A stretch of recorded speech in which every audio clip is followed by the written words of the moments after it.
Hello, friends. How are you? I hope everybody is doing well. Hey, welcome back. My goodness, I feel like my kids are back in school, so I feel like I have all of this free time and all of these fun and exciting things that I can do, and I'm just so excited to be sharing with you on this Monday. So today I want to dive in and I want to talk about how to be a healthy mom. And I think that our society has such a limited view of health, and I feel like the last year has really kind of brought that to light. I think about hearing people use the phrase, oh, well, they are a picture of health.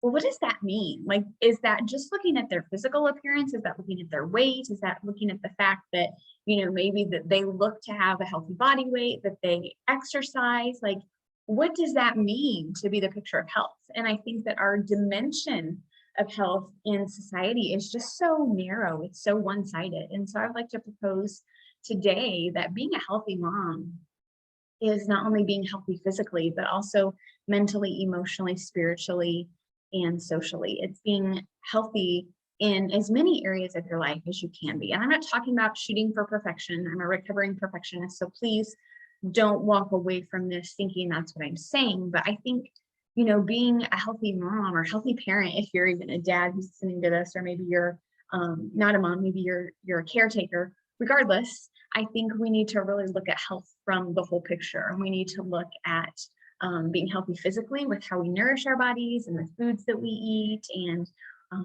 the toxins and the chemicals, and really kind of being mindful of what we put not only in our bodies in terms of food and water and liquid, but the products that we're using, the personal care products. I think that that's super important from, the health perspective, the physical health perspective. I think also making sure that you're moving your body, that's going to impact your mental health because it's going to get those endorphins going. It's going to really just help your mindset. And the same thing goes with the food and what we're putting on our skin. Our skin is our largest organ, and what we put on our skin goes into our bloodstream. And that obviously impacts everything, right? That your immune system is housed in your gut. Your gut also has a very powerful connection to the brain. Heal the gut, heal the brain. We cannot discount the gut-brain connection. So absolutely what we put in and on our bodies matters. And that impacts our mental health, which impacts our emotional health and our social health and our spiritual health. They're so interconnected. And I really want to just maybe share some top tips of things you can do today to care for yourself in all of those areas, because maybe this is new for you. Maybe you are only familiar with caring for yourself physically. And so maybe the idea of mental health and being proactive in that area is foreign to you. And maybe the same goes with the other arenas of health that I'm going to dive into. So let's go ahead and let me give you some tips so you can walk away today and you can feel equipped and empowered to be the healthiest version of yourself in every area of your life, not just your physical health, but again, your mental health, your emotional health, social health, spiritual health, because it all matters. It's all a part of who you are. It makes up who you are and how you show up in the world. So physical health, I would propose making sure you're listening to your body, making sure that you are understanding the foods that work for you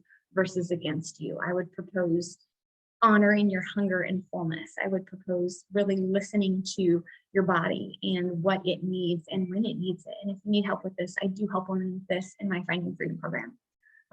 But really, we really tap into how to listen to our bodies and what they need. And that's super important. I would propose eating a whole foods diet. The less packaged, the less processed foods you can eat, the better. So I would suggest really adapting a whole foods way of eating.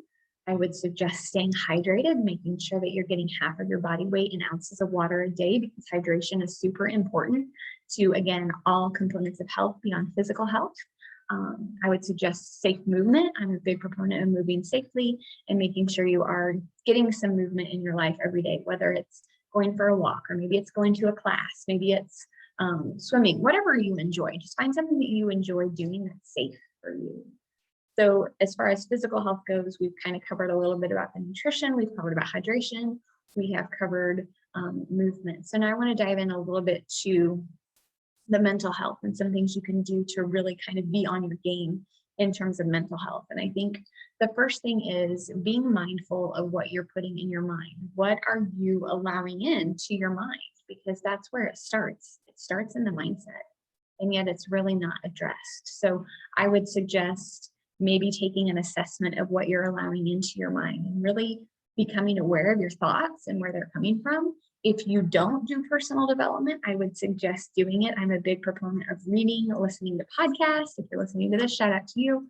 But find something to kind of feed your mind so that you are growing and changing the way that you think and the way that your mind works, because we can change our thoughts. And if you're a believer, the Bible says that we are to be transformed by the renewing of our mind. And I think that's how we do it, right? Like we get into the word and we let the word transform our thoughts. So that's one way.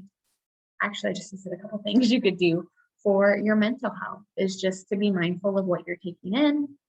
I would suggest, again, making sure that your needs are met, because if your lifestyle isn't giving you space to breathe, that can create anxiety. I know that that was the case for me. So when I learned how to really kind of look at my schedule and kind of assess and not schedule things back to back, that did wonders for my mental health. So just kind of be mindful of what your triggers are and then find a plan to work through those triggers so that you're not continually in that place. If you need help with that, reach out, let me know. This is what I help people do, right?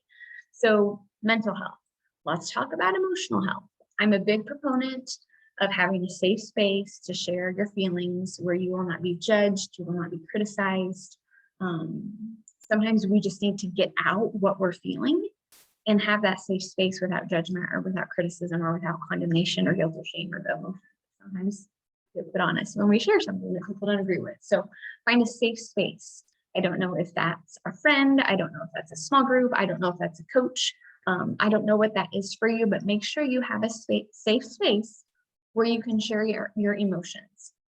Maybe you don't want to share it with somebody. Maybe that feels really scary and overwhelming. So I would suggest journaling.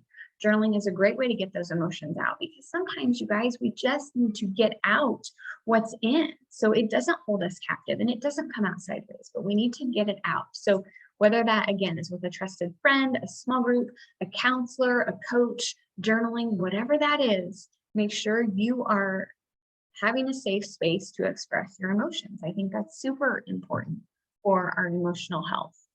And that would kind of piggyback off of social health. Make sure that you are interacting with people. We were made for community. And if there's anything the last year with COVID has shown us, is that we need each other. And I don't know that Zoom interaction cuts it. So find somebody that you can get together with. Maybe it's going for a walk. Maybe it's coffee. Maybe it's lunch. Maybe it's playing golf. I don't know what that is for you, but find somebody that you can connect with. And that might kind of take care of the emotional part too, right? Like you could get two birds with one stone with that. So just make sure that you are getting your social needs met as well. And that can be incredibly hard if you are a new mom and you are on a baby schedule. It can be hard to do. So just make sure that you are creating things in your schedule that you enjoy and that you can look forward to, because it will do wonders for your emotional health. And then finally, in terms of spiritual health, what I do is I go to worship on Sundays at our church. I'm getting involved in a women's study. I'm a big fan of getting up early before my family, reading my Bible, journaling and praying. That's how I fill my cup spiritually. It might look different for everybody. Some people maybe hear from God through worship. Some people maybe hear through prayer. Some people maybe hear through reading their Bible.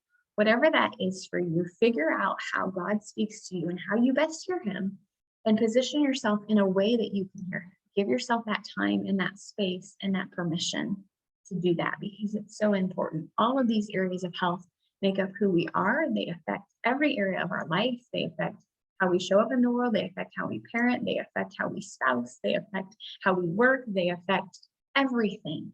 And so make sure you're tending to all of these areas so that you can be the healthiest version of yourself, not only for yourself, but for your family and for those around you and for those that you're in connection with.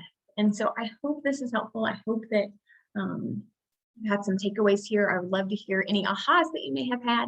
I will put some links to some resources below that might be beneficial for you if you need, maybe a food journal. I will put some links to resources that might be helpful, again, that kind of piggyback on this topic.